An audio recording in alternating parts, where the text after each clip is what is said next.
بابا احنا جعانين. طبعا ماما لسه ما جاتش من الشغل. حاضر. الأولاد جعانين. حاضر، ثانية واحدة هسخن الأكل.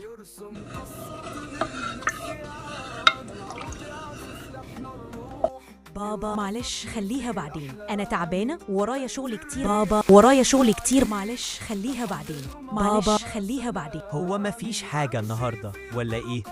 وحشتيني بقالنا كتير مش بنقعد مع معلش خليها بعدين، أنا تعبانة ورايا شغل كتير بكرة. وانتي مين طلب منك إنك تشتغلي؟ على فكرة أنا مش مقصرة في حاجة، لا معاك ولا مع الأولاد. أنا كل يوم برجع من الشغل أنظف واغسل وحضر الأكل، وبرضه مش عاجب حضرتك. لا يا هانم مقصرة، لما احتاج واحدة ست زي أي راجل مش بلاقيكي، ما انت على طول تعبانة، وأولادك مش محتاجين أكل وشرب وغسل، محتاجين حضن أمهم. لما بنتك يكون عندها مشكلة المفروض تروح لمين؟ وانتي دايما مشغولة.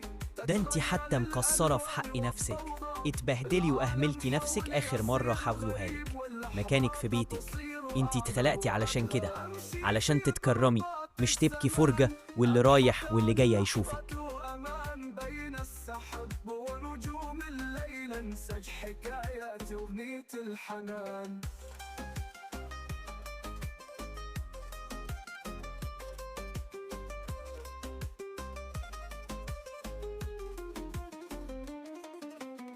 نفر برقات الزمان أبحث عن لحظة أمان بين السحب ونجوم الليل، انسج حكايات أغنية الحنان.